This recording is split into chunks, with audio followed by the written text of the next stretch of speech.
Have you ever asked yourself why you feel things so deeply, so painfully, as though the emotions around you aren't just being witnessed, but actually absorbed into your skin, your breath, your bones?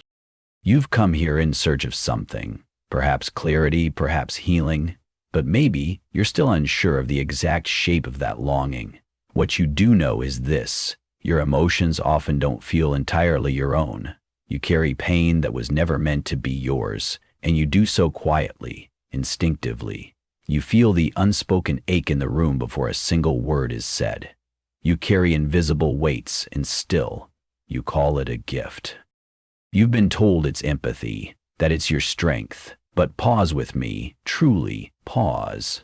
What if I told you that what you've accepted as your blessing is also your deepest wound? That the raw intensity you feel isn't only compassion, but rather the echo of something much older, something unresolved, sleeping deep within your soul, whispering through your emotional responses. Could it be that your so-called gift is really the echo of an ancestral silence, of a shadow your spirit inherited? Let us not remain in the superficial light of textbook psychology or spiritual cliches. Let us instead descend, together, into the twilight of the unconscious, where truths don't come wrapped in language, but emerge through archetypes, symbols, and dreams. This place holds the key to understanding the empath's true wound. And here is the paradox. The wound is not sensitivity itself. That sensitivity is but the outer symptom, an alarm ringing from a place much deeper, much older. The true injury lies in what remains unseen, in what has long been hidden within the shadow. It is rooted in your earliest meetings with yourself, before words, before memory.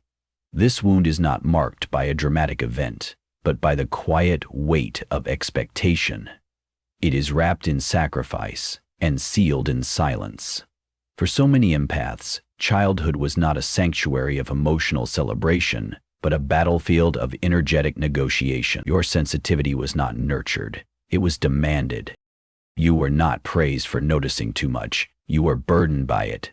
Before you could speak in full sentences, you were already interpreting the room, sensing the unspoken tensions, tiptoeing around emotional landmines. You became an expert in the emotional weather of your parents, siblings, or caregivers, not because anyone taught you, but because your sense of safety depended on it. Your empathy wasn't a virtue, it was a shield, a way to survive chaos. And so it was forged not in peace but in pain, in the fires of dysfunction. You began to understand, without ever consciously realizing it, that to merge with others was safer than standing as yourself. You surrendered pieces of your identity to keep the peace. You learned to disappear so others could exist more comfortably. You smothered your own rage to soothe someone else's. You buried your sadness so that another wouldn't feel the weight of their own. In that quiet, unconscious decision, something profound occurred. A betrayal. Not a betrayal inflicted by the world outside, but by you, to yourself. It was subtle, unintentional, and deeply human. You didn't mean to abandon yourself, but you did. And in that forgetting, a seed was planted in your unconscious. A stir began, restless and aching. As I've often said, the greatest threat to the soul is not oppression from without, but stagnation from within. Empaths often remain imprisoned, not by others, but by the unlived life within them. This unlived life doesn't disappear, it becomes the shadow's domain. It collects every suppressed truth, every unshed tear, every boundary that was never drawn. The empath becomes a container, not just for their own emotions, but for the collective grief, fear, and pain of others. Unlike the mystic, who journeys deliberately into this darkness and returns with wisdom, the wounded empath becomes lost in it.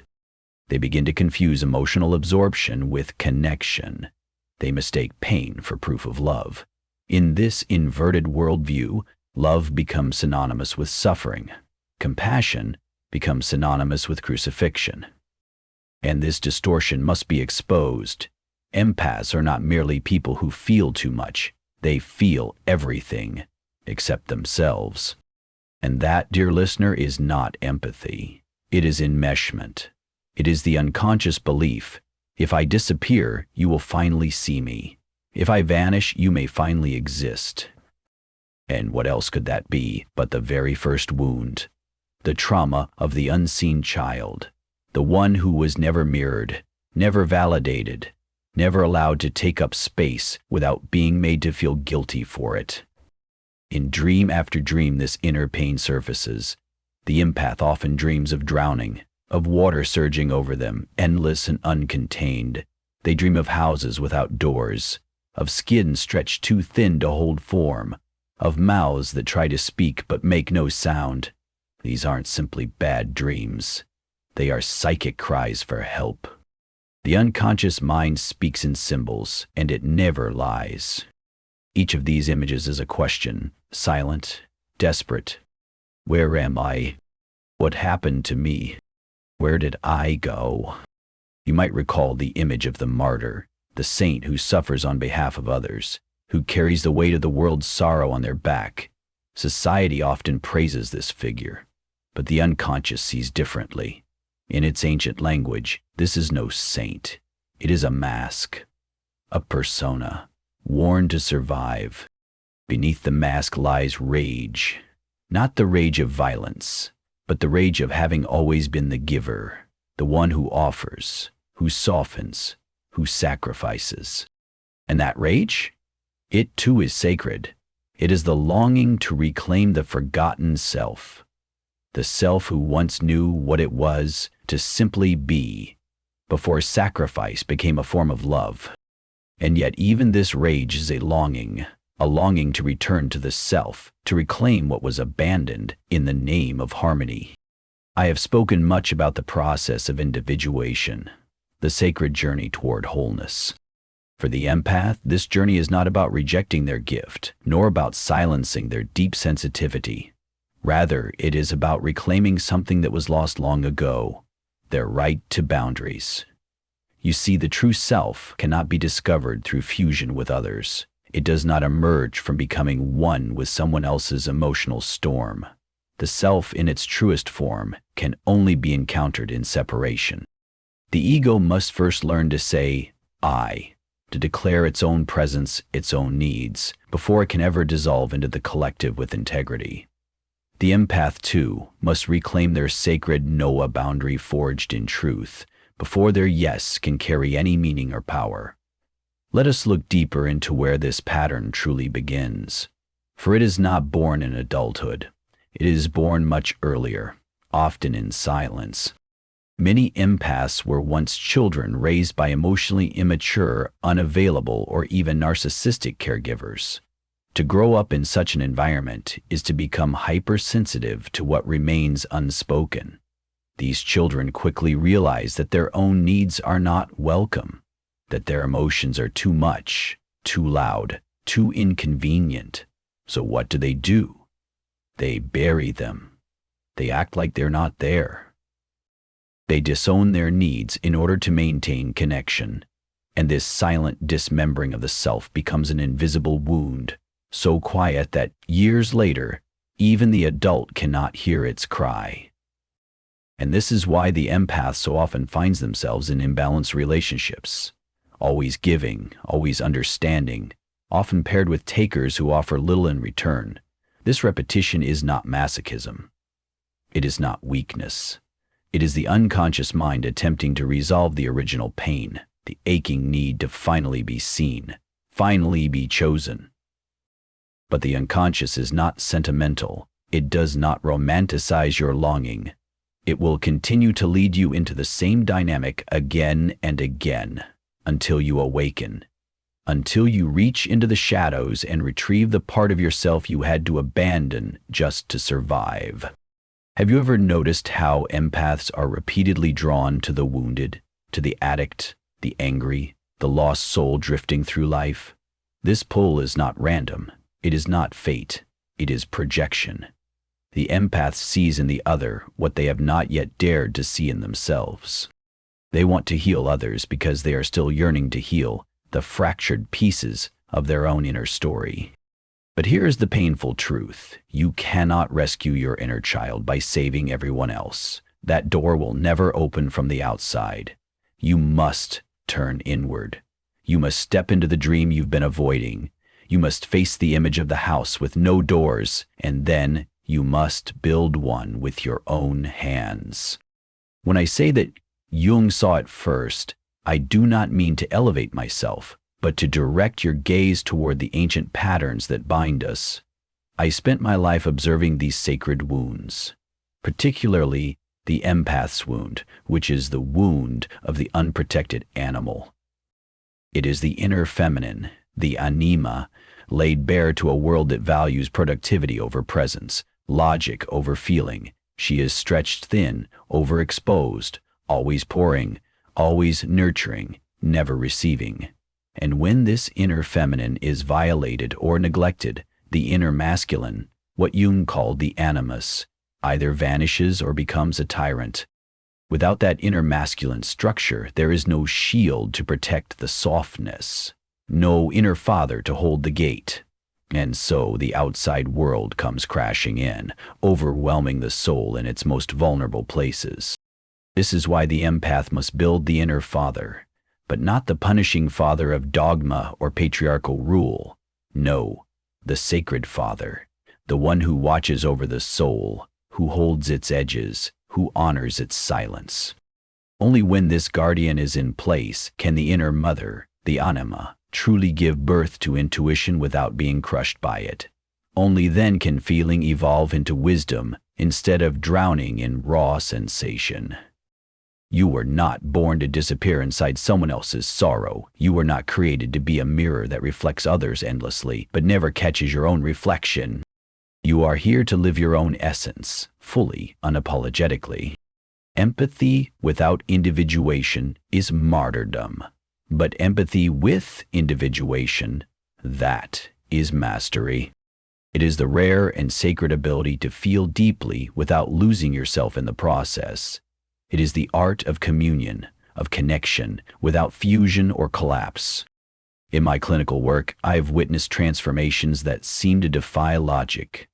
Empaths, once crushed beneath the unbearable weight of everyone else's sorrow, begin to speak. They begin to assert. They set boundaries. They taste the unfamiliar flavor of anger. And they realize it is not a curse. It is a compass. They learn to tell the difference between love and obligation, between sacred sacrifice and silent slavery. And then something miraculous begins to happen. They begin to dream again. The house that once stood locked now has a door. The floodwaters that once rose around them begin to recede. The dream, so long filled with images of entrapment, begins to change. And this is how we know that healing is underway, not through applause or praise, not through external validation, but through the quiet symbolic shifts in the dream life, through the dream's new voice, new symbols, new hope, through the symbolic life, through the shift in the dream. The image, the archetype, the unconscious responds only to truth, not to performance. It does not bow to masks, nor does it yield to displays of virtue. When the empath finally reclaims the self, when they take back what was surrendered in silence, the psyche rejoices. It recognizes this as a sacred homecoming. And so, I urge you, do not confuse sensitivity with virtue. They are not the same. Virtue is not measured by how much suffering you can silently endure, how many storms you can absorb without complaint. True virtue is found in how much truth you are willing to face and bear, and sometimes that truth will ask for more than just understanding. It will demand that you walk away. It will whisper that the path forward begins not with sacrifice, but with sacred self-choosing. You may have to say, I choose myself, not out of selfishness, but out of deep, holy necessity. Let this be the beginning. Let the dream return, not to lull you into comfort, but to speak boldly and reveal what has long remained hidden. Let the wound speak, not with shame, but with revelation. And when it does, do not rush to cover it, fix it, or interpret it. Do not hurry to give it meaning. Instead, sit with it. Listen. Let it unfold on its own terms. Let it unravel its mystery as it was always meant to. For the empath's deepest wound is not simply the pain they carry, it is their absence. It is the vanishing of the self beneath layers of compassion and compliance. And healing, it does not arrive by feeling more or by carrying greater emotional weight. It comes through integration, through becoming whole. There comes a moment in every soul's evolution when silence becomes unbearable. Not just the silence around them, but a deeper one, the silence within. The quiet that hums where the forgotten self once lived. For the empath, this silence is not empty. It echoes. It echoes with the voices, the longings, and the unresolved needs of others. The empath moves through life like a ghost in their own story, present yet overlooked, felt by everyone else yet unfelt by themselves. And this haunting, make no mistake, is not spiritual ascension. It is psychological fragmentation. It is the haunting of a disembodied psyche, a soul pulled in too many directions to stand fully in its own place. You may not have noticed, but if you listen closely, you'll realize something unexpected. The most dominant emotion in the heart of the empath is not love. It is confusion. A deep gnawing confusion that does not stem from a lack of intelligence or awareness, but from too much merging, from over-identification. Cool, education meets for the masses open world games. They both stand out and bring a lot of You feel waves of emotion crash into you, but you cannot name their source. You absorb the atmosphere in a room like a sponge, but cannot trace the current back to yourself. You know what someone else needs before they speak it, and yet your own needs remain buried, like artifacts beneath the rubble of a forgotten temple. And if this confusion is never examined, never held up to the light, it becomes your identity. You begin to live as the confusion. But confusion, paradoxically, is also the threshold of awakening. Every true transformation begins with a kind of sacred bewilderment. The psyche, like the enchanted forests of ancient myth, draws the seeker into darkness, not to punish them, but to strip away the falsehoods that once felt like safety. What the empath truly fears is not pain, it is separation. The fear is this, that if they stop absorbing, stop fixing, stop being the emotional scaffolding for others, they will be abandoned. And this fear is not irrational. It is ancestral, it is inherited. It is the fear of the child who was only loved when they were useful, when they were compliant, invisible, pleasing. That child didn't vanish, that child became you. But here lies the paradox. Within that very child is the root of your sacred self. Not the self that performs, not the one that smiles to keep the peace, but the wild, radiant, feeling self, whole and untamed. The task for the empath is not to become less sensitive, it is to become more rooted. To bring that delicate sensitivity into contact with inner structure. To let all that you feel be held, not by others, but by form, by soul, by self. This is the alchemical process of individuation, the sacred union of opposites, anima and animus, soul and spine, water and fire. You may ask, how do I begin to reclaim what was lost? How do I stop disappearing into the lives and emotions of everyone else? We begin by understanding that the empath, by nature, lives largely within the realm of the collective unconscious. This is why they are able to sense what others ignore, to dream what others repress, to carry burdens they cannot name. But immersion in the collective comes with a danger, the inability to discern what is yours and what is not. You feel anxious, yet is it your anxiety? You feel sorrow, but whose grief is it, truly? To awaken is to ask these questions, not once, but repeatedly, like a sacred rhythm. For the empath, discernment is the key. It is the path to liberation. Imagine, for a moment, a dream.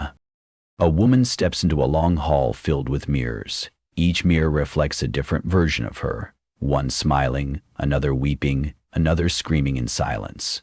She walks from mirror to mirror, seeking herself, But with every reflection she examines, her memory of her own face begins to fade, until, at last, she collapses, not from exhaustion, but from a profound disorientation.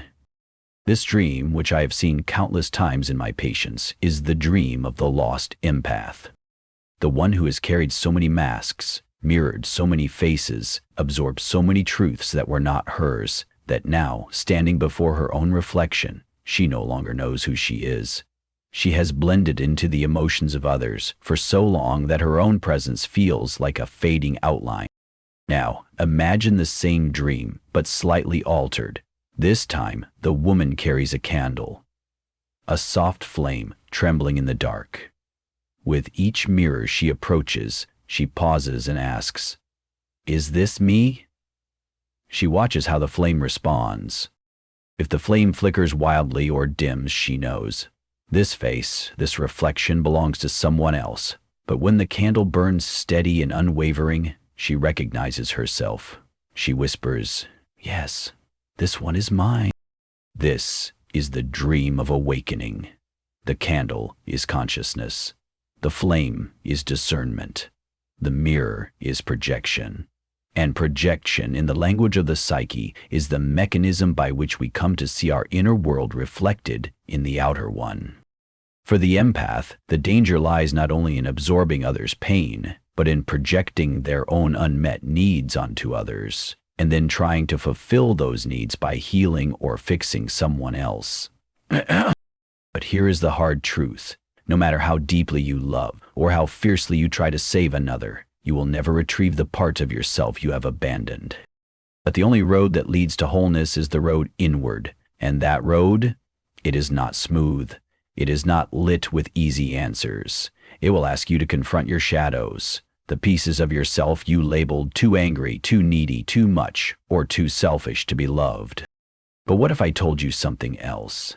What if I told you that your anger is sacred, that your needs are not weaknesses but signals, beacons guiding you home, that the yearning to be seen, not for what you give but simply for who you are, is not your flaw, but your soul's deepest hunger.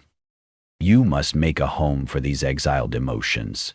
You must welcome the pieces of yourself that you've locked away in shame. The dream will help you, the symbols will show you the way, but you must be willing to listen, not with the ears of logic, but with the ears of the soul.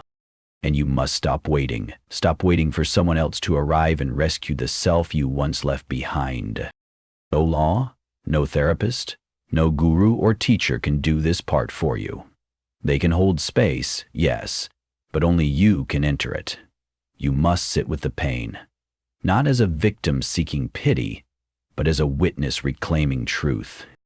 And in that sacred act, you become what you were always meant to be, not an absorber of pain, not a martyr, but an alchemist, one who transforms suffering into wisdom. I have said many times the psyche is self-regulating. It will continue to present you with the same patterns over and over, until those patterns are not just endured, but transformed into purpose. For the empath, the recurring pattern is overextension. The purpose is inner sovereignty. And sovereignty does not mean isolation. It does not mean cutting yourself off. It means reclaiming authority over your emotional landscape. It means the ability to feel deeply while remaining centered, to love fiercely without leaking, to give freely without disappearing. This, I tell you, is the new mysticism. Not escape through transcendence, but embodiment of the sacred. The empath is not here to be the world's emotional janitor. They are not here to sweep up the pain others refuse to face. They are here to become stewards of soul, guardians of feeling, keepers of the threshold between the seen and the unseen. But this role can only be claimed when the wound is no longer hidden, but honored. Let me return now to a recurring symbol, one I've witnessed in many empathic dreams. A well ancient, deep, surrounded by stone. Water rests at its bottom. Still clear, yet seemingly unreachable. The dreamer stands at the edge of this well, sensing its depth, feeling its pull. They know, somehow, that the water holds truth, but they hesitate, they fear the descent. What is this well, if not the untouched world of emotion? What is the fear, if not the memory of drowning in everyone else's feelings, with no safe space to call your own? To retrieve the water, the dreamer must lower a bucket. And this simple act, it is not literal, it is symbolic. It represents the descent into the unconscious, the journey inward, into the body, into a long-buried emotion. The empath must reclaim their emotional body, not merely to feel others, but to feel themselves. In this descent, they will meet resistance, guilt, shame. The old voice, familiar, persistent, that says, "You're selfish, you're abandoning others, you should be helping." But that voice is not the voice of truth. It is the residue of conditioning, the echo of a family system that thrived on your silence. It is the aftertaste of spiritual bypassing, the doctrine that taught you to be kind, even if it meant vanishing. But kindness that erases the self is not compassion, it is compulsion. To reclaim the self, the empath must learn to hold the tension of opposites. They must learn to say, "I feel you, but I am not you. I care, but I have limits. I want to help, but I am not your healer." This is the paradox, and this paradox is the foundation of true psychic maturity. It is what transforms the empath from a wounded archetype into an embodied soul. Let me offer something personal, something intimate. Many of the mystics, prophets, and healers I've studied and spoken with began their journeys as wounded empaths. As children, they were overwhelmed by the suffering of the world. They felt too much. They ached too often. But through descent, through trials, through the hard labor of reclaiming their full humanity, they emerged not as saviors, but as mirrors, clear, grounded, sovereign. And this clarity became their true power. You do not need to become less sensitive, you need to become more conscious. You do not need thicker skin, you need deeper roots. You do not need to stop feeling, you need to begin feeling yourself. And when you do, something miraculous happens. The wound, once buried in the shadows, becomes a source of wisdom. You no longer fear the dream. You no longer dread your own reflection. You no longer need to vanish in order to belong. You belong to yourself. You dream again, and this time, the dream is not of drowning, but of rising. There comes a moment, often in stillness or sorrow, when the empath sits alone, not as a victim, not as a healer, but as a seeker. In that moment, when the need to please fades and the compulsion to absorb subsides, the truth begins to whisper, not loudly, not in the voice of the world, but in the ancient, subtle language of the soul. It says, "You are more than what you carry." And this is the turning point, the place in myth where the hero stops running and begins to listen. This is not the end of the journey. It is the moment of profound turning. For the empaths, this turning point does not mark an escape from service, but the beginning of sacred service. Service rooted not in trauma, but in truth. Many of you have lived in a near constant state of hypervigilance, believing it to be intuition. But let us not confuse survival with wisdom. Hypervigilance is born from fear. It grows in the soil of unpredictability. It is the child of a nervous system shaped to scan for chaos, to brace for impact. Intuition, on the other hand, is born from presence. It arises gently when the self is calm, centered, and anchored in the now. The empath must learn to distinguish between the two. Otherwise, life becomes a constant scan for danger disguised as guidance. You begin to believe that the flutter of your heart is a message from the soul, when in fact, it may be an echo of old fear. But hear this distortion is not your fault. It is the result of unprocessed grief, grief that you didn't know had a name. The grief of always being available but never truly received. The grief of being praised for being quiet, helpful, undemanding, when what you actually needed was protection, recognition, love that didn't ask you to disappear to earn it. You were not born to be convenient. You were born to be whole. And wholeness is not a gift someone else can hand you. It is a reclamation, a courageous reaching back, not to others, but to the fragments of yourself you left behind in the process of surviving. The girl who never cried, the boy who never shouted, the teenager who became a therapist to their own parents. These are not metaphors. These are psychic fractures. Each one is real. Each one must be integrated. Integration, in Jungian psychology, means bringing what was unconscious into the light of awareness. It is not about becoming perfect, not about becoming healed in the eyes of others. It is about becoming real. The empath's path to integration is shadow work. A direct, sometimes uncomfortable, but deeply necessary encounter with what you've suppressed, denied, or exiled. Not in judgment, but in curiosity. The sacred curiosity of a dream that startles you awake and whispers, "Do you see now?" You must learn to sit with the parts of yourself you were told to hide. The part that says no without guilt. The part that feels anger without apology. The part that craves solitude, not because it is broken, but because it is sacred. Each of these aspects is a facet of the diamond that is your soul. If you polish only one side, if you present only the pleasing part, you remain fragmented, distorted.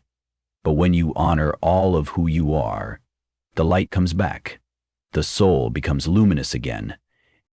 Do you remember the myth of Psyche and Eros? Of the soul and love? Psyche was not given her name by accident. In Greek, her name means both soul and butterfly, a creature that must endure darkness to transform. Her journey was not one of ease. It was a tale of descent, of trial, of being separated from love, stripped of innocence, and tasked with the impossible. And yet, through these trials, through the fire of difficulty, Psyche found her true strength. Not the power to please, but the power to know herself. You are Psyche, and your deepest wound, the forgetting of your own self, is the very wound she carried. But like her, you are not called to remain shattered. You are called to be initiated. The empath must leave the realm of pleasing, must walk, step by trembling step, into the cave of knowing, must descend into the underworld of their own pain, not to stay there, not to drown, but to retrieve the lost name of the soul. And oh, how the unconscious celebrates when this descent is made. When the empath finally turns inward, the dream changes, the symbols shift, the psyche responds. The one who once stood helpless outside the locked door now finds the key, but this key was not gifted by another. It was forged in the fires of truth lit within. When the empath reclaims the self, the world appears to change, not because the world itself has shifted, but because the lens has. No longer filtered through sacrifice, life begins to be seen through the clear eyes of sovereignty. They no longer ask, "How can I be loved?" But instead, with quiet certainty, they declare, "This is who I am." And that declaration, spoken not from performance, but from authentic being, echoes through every layer of the psyche. It calls back the scattered parts. And the body too rejoices. For the empath's body has long carried the weight of what the mind rejected. Chronic tension, fatigue, the patterns of autoimmunity. These are not just medical, they are mythic. They are not merely symptoms in a clinical file, but echoes from a deeper realm, the somatic residue of a soul that was never granted permission to exist fully. This is the body's testimony, the silent cry of a self once denied space, dignity, and presence. These aches and disorders, the chronic fatigue and autoimmune tension, are not random. They are archetypal. They are the flesh remembering what the mind has long suppressed. Because the healing of the psyche can never be divorced from the healing of the soma. They are two sides of one sacred coin. To feel is to begin releasing. To name is to begin reclaiming. The empath must come home to the body, not as a battleground, not as an enemy to discipline, but as a temple, a sacred dwelling where truth waits patiently to be embodied. Let us now speak of boundary, a word so often misunderstood, feared, even, especially by those who have built their entire identity around constant availability. But boundaries are not walls. They are bridges. Structures that clarify, not isolate. Boundaries are not acts of rejection, they are acts of recognition. When the empath learns to say no, they are not shutting down love, they are opening it inward. They are making space for their own soul to return, to take up rightful residence. Think of the sacred circle drawn in ancient ritual. It is not drawn in fear, but in reverence, not to keep the world out, but to invite spirit in. The empath must draw such a circle around their life, not with resentment, but with blessing, not with defensiveness, but with devotion. Inside that circle, the real work begins. The work of becoming, not reacting. The work of loving, not leaking. The work of giving, not draining. Only then can the true gift of the empath emerge. Because empathy, when rooted in a differentiated self, becomes medicine, not martyrdom. It becomes a miracle. The empath becomes a healer not by absorbing the pain of others, but by mirroring the wholeness they have forgotten. They become midwives of soul, gently reflecting back the buried beauty in those who come near. They help others remember who they are, not by fixing them, but by being themselves, fully. But this sacred power can only awaken when the empath no longer needs to be needed, when they have finally fed themselves first, when they stop viewing compassion as currency and sacrifice as a survival strategy. Only then does their presence become transformative. And let us be clear, there is no shortcut here, no bypass, no affirmation that can skip the descent. The wound must be honored, the descent must be made. But, and this is vital, you do not go alone. The unconscious is not your enemy, it is your oldest ally. Every dream you've dismissed, every emotion you've suppressed, every pattern you've repeated, these are not punishments. They are invitations to remember who you were before you learned to vanish. To remember the voice you silenced for the sake of peace. To remember the body that once danced freely before it was taught to shrink.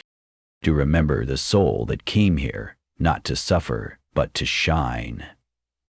This remembering is not a regression. It is not a return to old pain. It is a return to essence. And when you return, truly return, you will see that the deepest wound was never a curse. It was a doorway. And yes, I saw it first, not because I was special, but because I listened. I listened to the dreams, to the symbols, to the cries that lived just beneath the surface. And now I invite you to do the same. Sit with your wound. Let it speak, not to shame you, but to shape you. Let it become your teacher, your compass, your fire. Because in the end, it was never about carrying the world. It was about learning how to carry yourself. There is a threshold, a quiet, sacred line, at which the inner journey no longer feels like suffering, but sanctification.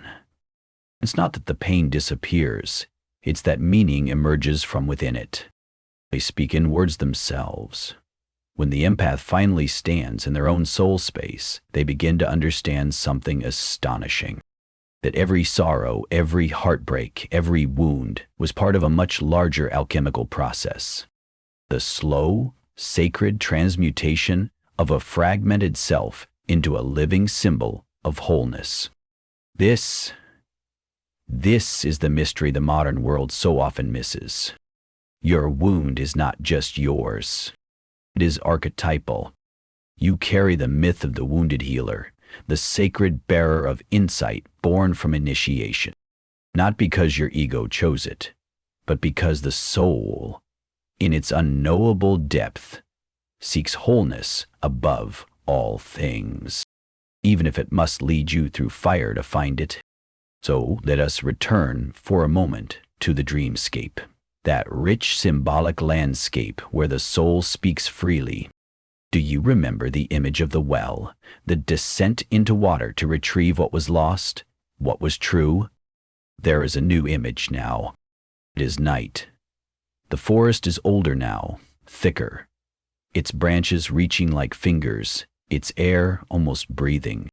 The empath, once frozen at the edge, now steps forward, no longer holding a sword, but a lantern. This time, they are not here to rescue anyone else. This time, they are seeking themselves. And in the quiet clearing, where the trees part just enough to let the moonlight fall, they meet a child. Alone, forgotten, waiting. It's the child they once were. The child who absorbed everything. The child who performed, who pleased, who disappeared to survive. The one who learned early that visibility could be dangerous and that silence could earn love. And in that sacred meeting, when the soul is ready, something holy occurs. It is not an exorcism, but an integration. The adult does not scold or reject the child. They do not rush past or avoid them. Instead, they kneel, they listen, they weep. And in a whisper that cracks open the sky of the unconscious, they say, "I see you now, I'm here."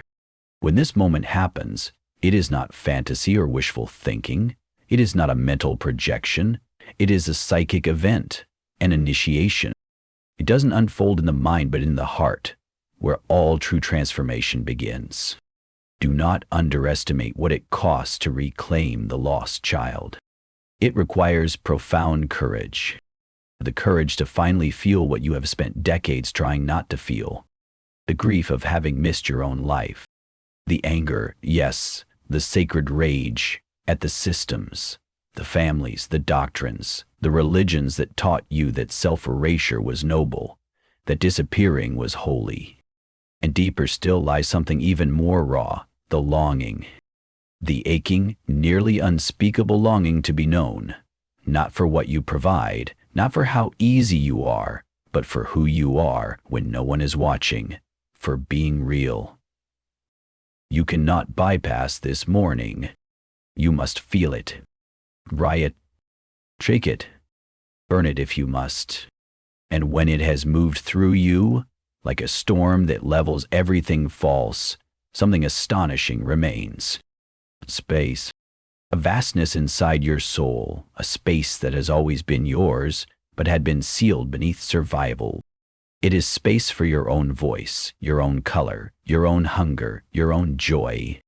And this space is not emptiness. It is sacred. It becomes the throne upon which the self may finally sit, the true self, what I have called the capital S self.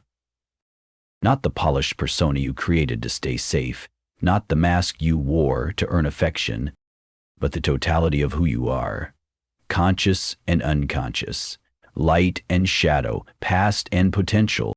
It is not perfect, but it is whole. And wholeness is the birthright of every soul, especially yours. Many who hear these words will be tempted to spiritualize their pain yet again, to quickly label the wound as a blessing before passing through the fire, to turn it into a virtue without enduring its truth. Normally urge you not to. The wound is not your identity.